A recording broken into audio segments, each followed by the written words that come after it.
Now let's check this out, because I want to select one. All right, so I built an AI transcripts everything I say. It can't hear me. That's kind of dumb. The app in this video exists to make this video. It's kind of compelling. He doesn't type the code, he just talks and AI ships it. I like that. I like that.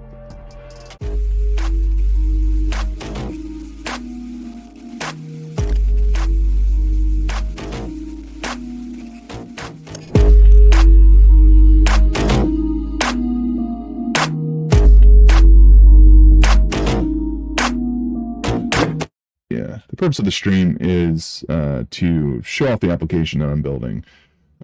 Build it in real time, build it live, build it in public, so that way hopefully people can watch it, and people who are interested in agentic coding, vibe coding, whatever you want to call it, they can follow along, kind of see my workflows, what's worked for me, and hopefully apply that to something that they're working on. The other piece of it is that this program, although it is public right now, I want to get a little more polished up before I start like adding links to the chat and all that sort of stuff. But if you're interested, I can send you the link, the repo. I mean, it is public, so you can also just search for it. The application right now is called Jax, which is a really stupid name. I don't know why I thought that was every live stream that I have, the audio is being transcribed in real time. So it's just listening to everything that I say, cataloging everything, logging everything. And the point of that is so that I have sort of a record of what happened on stream. The other component of that is the visual component. So what are you seeing? What are you doing? What applications are you running? You can infer a lot from just audio, but being able to see the stream is helpful too. So part of this is once a stream is done, right? So like I'm done for the night, this application will go out and download the video. And when it downloads the video, it will then build the transcript from what it downloads, compares that to the real-time transcript just to see if there's any discrepancies. Sort of kind of has a common ground of truth that it merges the two and creates a single transcript for the past stream. Based on that transcript, it'll then create an outline, which is just kind of like high-level notes of the stream. And once I have all of that, it will essentially just save it to the past stream. So then when I want to come in here and make a new video, I can just select which sources I want to include. And then all that additional information, such as the transcript, the screenshots, the video, all that stuff's available to it. I'll have to look it up, but there's a couple of open source libraries that I'm using, and Claude to read through all that information and effectively build out this video. So you can see us looking at the frames, it's grabbing screenshots, and whenever we have a video, so this is my, if you're new here, this is my dashboard for monitoring everything that I am creating content-wise. And I think where to start, so see these are some of the past streams that we've done, and I'll just go into this one, for example. It has a transcript, and it basically has everything that I spoke or said on the last stream. And then this is converted into an outline. And with this, it's just, it's based on the transcripts. It takes some screenshots of the stream, but it effectively creates an outline just in timestamps, kind of where things are happening.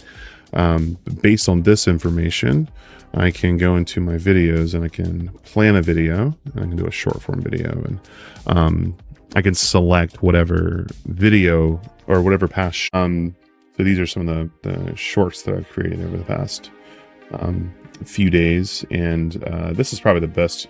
Oh wait, this is probably the best performing one that I've had. And if I were to go into here, it shows that the episode 1 is the one that I pulled it from, and within the editor, I'm able to generate a script, and based on that script, it will effectively go through and create a video for me. So based on the transcript, based on the outline that's created, it will it'll look at those timestamps and go through and cut a video, and it like adds my branding. It cuts everything up into segments. It's really cool. And then like once it creates the video, and you can give it instructions to like request edits. So as you're using it, if it comes out and it's not exactly what you're looking for, then you can request edits just like any other AI system. And once you're satisfied with it, there's this publish button, and that'll take you to this page where it will allow you to. It'll also like use the transcript and use the outline, but it'll automatically create a thumbnail, and it'll create I'm thinking about adding it to these past streams. Like these are my past broadcasts, and I just want to be able to select, go in here, and go to clips, and then just see, or basically create from here. And this approach is a little bit different because I wanted it to generate 3 ideas. So when it's done, it will give me 3 scripts. And the cool thing about that is I can select which one I like the most.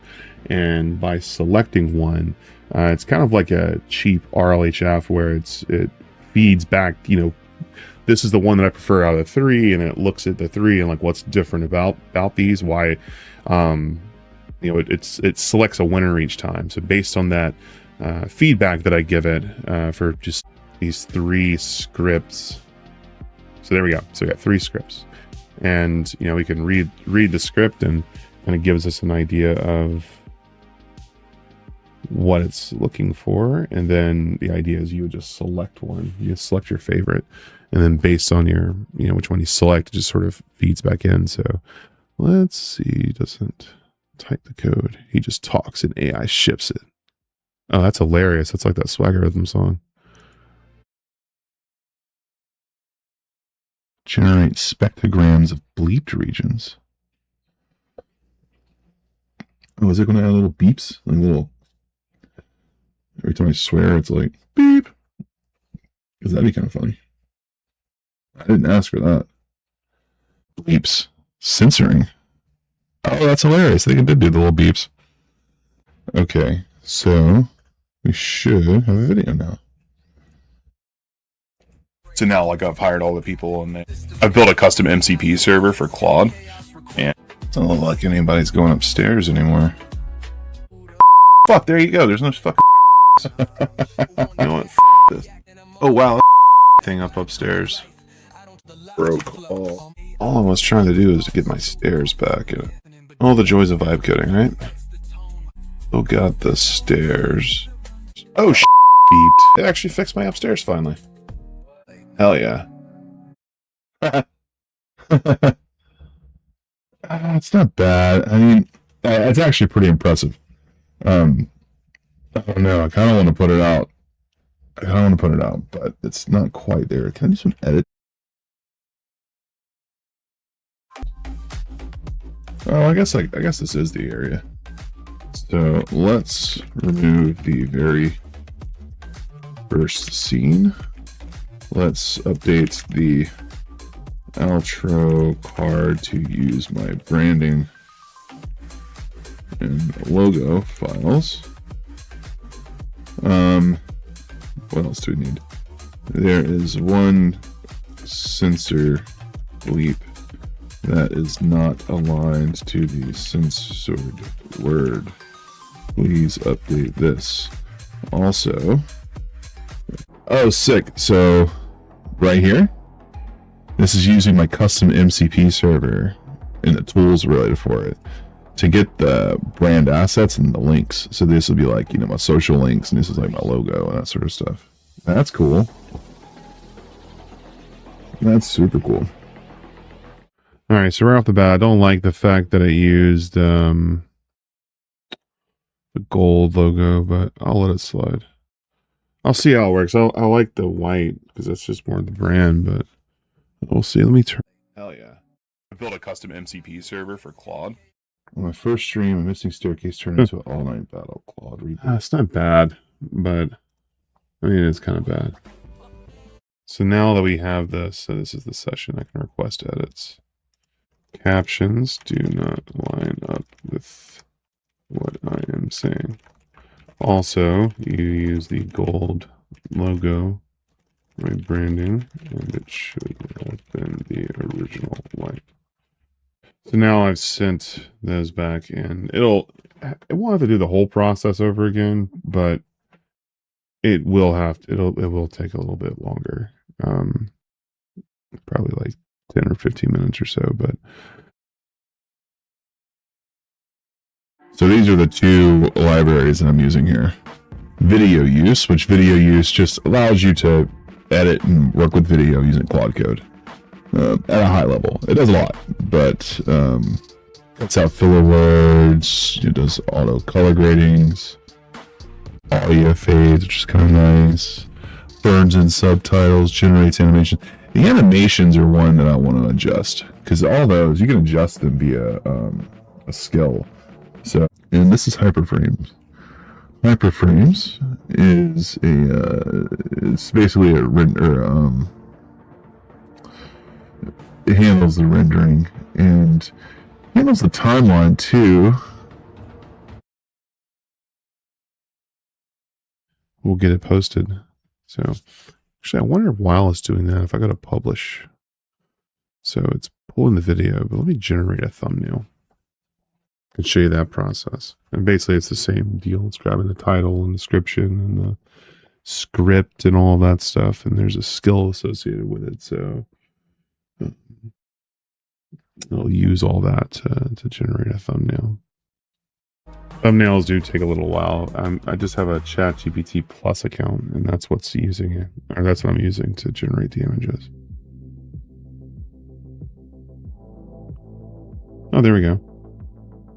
Yeah, the idea is once you get an image and you can generate the description and the title also with AI, it'll do the tags. And once it's done, you just publish to YouTube. So it's pretty much it. All it tonight, folks. I appreciate everybody who's stopped by, has viewed the past, present, future. Yeah, be looking out for the this edited short tomorrow. So thanks, folks. Y'all have a great night. Peace out.